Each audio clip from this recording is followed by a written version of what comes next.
喺你哋唐人街普通揾到一個律師。首先啦，一個就法律事務所同埋律師行係有個分別嘅。法律事務所即係佢同個律師掛鈎 ，so there's like a legal assistant. That they are only associated with a lawyer, but they don't have a lawyer on site.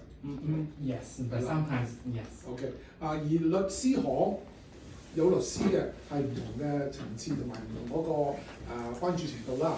咁佢同埋喺普通一個移民律師有咩分別咧？就係佢哋咧係願意係做上訴嘅，佢哋係好有經驗去做上訴嘅。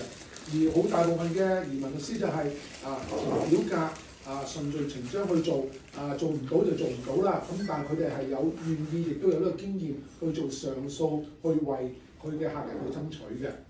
咁同埋咧就係好多時就係已經係被捉咗嗰啲咧，佢哋 detention 咗嗰啲咧，就係佢哋都係好有經驗做呢樣嘢嘅。Hearing or get him out. So that's what we have been doing so far. Just trying because a lot of detainees, 好多他们这边就是被 detained 的这些人，其实都是在这边20 years, 30 years, no criminal record, solid family here.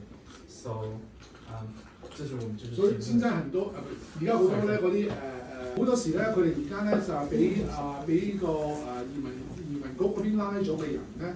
好經常咧都係咧喺呢度可能係有10年、20年嘅住咗喺度㗎啦。咁而佢其實咧就係冇呢個犯罪記錄㗎。咁但係咧亦都被拉咗啦。咁樣變咗咧，佢就需要咧佢哋咧就有經驗咧，就幫呢啲人去上法庭，去攞個答案。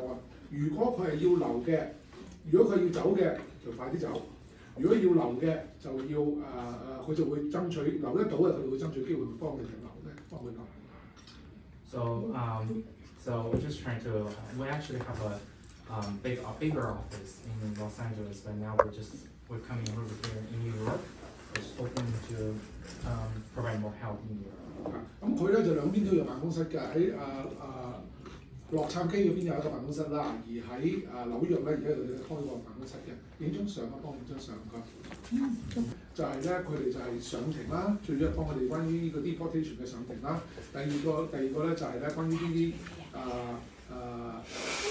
啲18歲以下嘅要搞移民21啊，21歲以下嘅要搞移民嘅法案嘅。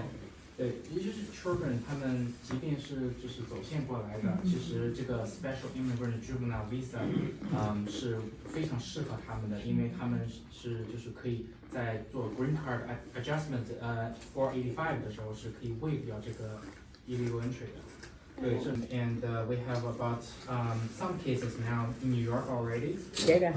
我们现在就是我们最近就做的比较多的就是。